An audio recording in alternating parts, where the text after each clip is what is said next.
Ya. Hola chiquillos, ¿cómo están? Espero que estén todos súper bien. Esta semana les entregamos las evaluaciones, así que paciencia. Ya creo que el jueves es la entrega de las notas, así que cuando se las envíe, si tienen alguna duda o algo, obviamente me lo hacen saber como siempre. Con respecto a la clase de hoy día, recordar antes de empezar la clase de hoy día, la clase pasada. ¿Recuerdan que empezamos a ver un poquito el siglo V antes de Cristo? Dijimos que era antropocéntrico principalmente, es decir, que el ser humano estaba en el centro, ¿cierto?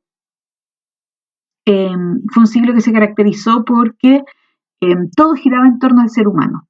No solamente la filosofía, sino que demostramos la semana pasada que las artes, que la ciencia, etcétera, todo giraba en torno al ser humano. Y a nosotros nos interesa la filosofía. Entonces, vamos a empezar viendo a un grupo de pseudofilósofos que se instalaron en Grecia en esta época, ¿ya? Y que son súper polémicos. ¿Por qué son tan importantes y tan polémicos? Porque van a polemizar principalmente con Sócrates. Entonces, antes de ver a Sócrates, quiero que conozcan a este grupo de filósofos que Sócrates los va a odiar, pero quiero que conozcan un poquito la visión de ellos para que entendamos después por qué Sócrates los va a odiar. Y este grupo de filósofos se llaman sofistas, ¿ya? No surfistas, sino que sofistas. Por lo tanto, ¿cuál es el objetivo de la clase de día? Reconocer aspectos básicos de los sofistas. Antes de empezar, leamos la siguiente noticia. No la vamos a leer toda porque es mucho y yo creo que ustedes ya la conocen. Pero el titular decía: mamá de Ámbar Cornejo culpa a su pareja de la muerte de la joven. ¿Se acuerdan del caso de Ámbar? Supongo, todos lo hemos estado siguiendo, ¿cierto? Es esta niña que la asesinaron cuando fue a buscar una plata a la casa, fue a buscar una plata a la casa de su mamá y como que le hicieron pasar a la niña y la asesinaron. No se sabe bien si fue la mamá, si fue el pololo de la mamá, no hay claridad. Bueno, el antecedente previo que había era que el pololo de la mamá ya había hecho un asesinato antes. Entonces, se cree que él asesinó a Ámbar. Voy a cerrar la puerta. Ya. Se cree que él asesinó a Ámbar, pero no se descarta que la mamá también tenga algún grado de incidencia en este asesinato. Y aquí esta noticia cuenta básicamente que la mamá de Ámbar dice que ella no mató a su hija, sino que fue la pareja de ella quien la mató. Entonces, ¿qué opinan de este caso? ¿Y qué les pareció? ¿Merece la madre la misma pena que la pareja? Y si a la pareja le dan 20 años de cárcel, ¿la mamá también merecería 20 años de cárcel? ¿Merecería más por ser la madre? ¿O merecería menos porque quizás ella no mató a la hija y la mató a la pareja? ¿Merece lo mismo, la misma cantidad de años de cárcel alguien que intelectualmente planea un asesinato y alguien que lo ejecuta? ¿O son distintos años de cárcel? ¿Cómo determinar cuál opinión de todas estas es más válida finalmente? ¿Cómo podemos saber cuál de todas estas vamos a seguir? ¿Cuál vamos a creer? ¿Qué vamos a establecer en este caso y en todo? Esta es una pregunta como que ¿cuál es la verdad finalmente que se hacían en esta época? ¿Cómo determinar qué es lo justo, qué es lo injusto, qué es lo correcto, qué no es lo correcto en esta situación y en todas las situaciones? Y es frente a este tipo de preguntas cuando aparecen los sofistas. Primero, ¿qué significa la palabra sofista? La palabra sofista viene de sofos, que significa sabiduría, ¿ya? En griego. Entonces, los sofistas eran personas sabias, sí, eran personas sabias, pero no eran filósofos, no amaban el saber, sino que eran personas que sabían mucho, pero que no buscaban la verdad. Y ese es un punto importante, ¿ya?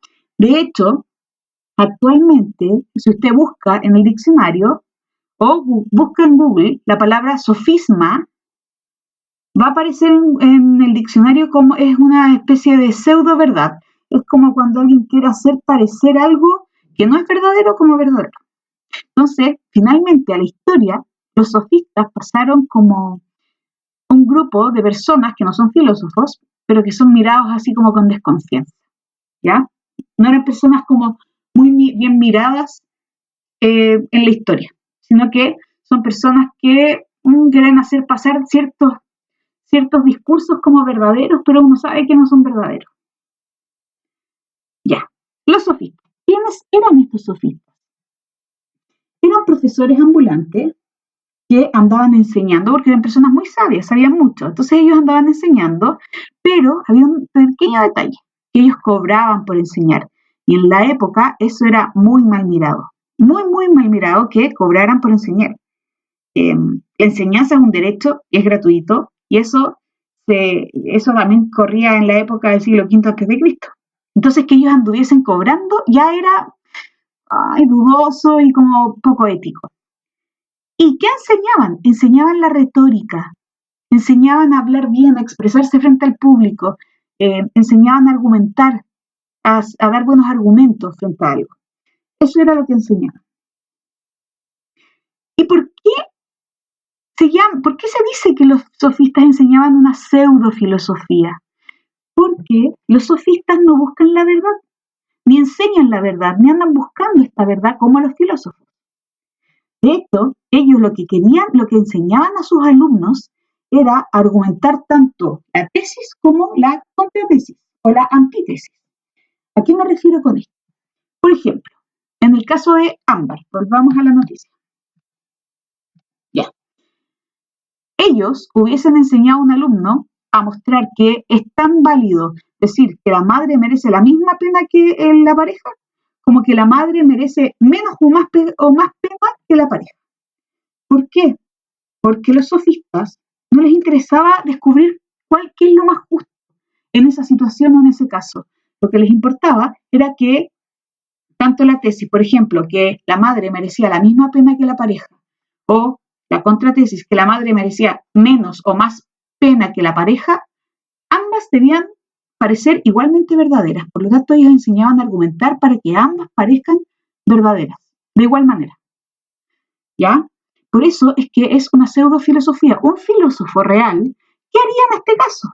Lo que haría es tratar de determinar qué es la justicia. Entonces, una vez que conozca y descubra qué es lo justo, entonces podré decir que en ese caso se debe aplicar ese concepto de justicia y así vamos a alcanzar lo más cercano a la verdad. En cambio, a ellos no les interesaba eso. Querían solamente hacer parecer una defensa como verdadera, así como los abogados. Los abogados hacen eso. Los abogados son capaces de defender tanto a la víctima como al victimario. De igual manera. Y de hecho lo hacen muy bien, ¿cierto? Entonces, como que por ejemplo, los abogados serían como unos actuales sofistas, de alguna manera, pero no tienen la carga moral que tenían en esa época, que eran mirados un poco con desconfianza. Actualmente los abogados no son mirados así, pero hacen esto mismo, les enseñan a argumentar muy bien, a favor y en contra. ¿Y cuál es el objetivo de los sofistas? Que los argumentos parezcan verdaderos. Ellos querían hacer parecer verdadero cualquier tipo de defensa, cualquier tipo de principio, lo que sea. Entonces eso era lo que le andaban enseñando a sus alumnos y cobraban por enseñar eso. Déjenme ver cuánto tiempo me queda. Ya, seguimos en el otro video.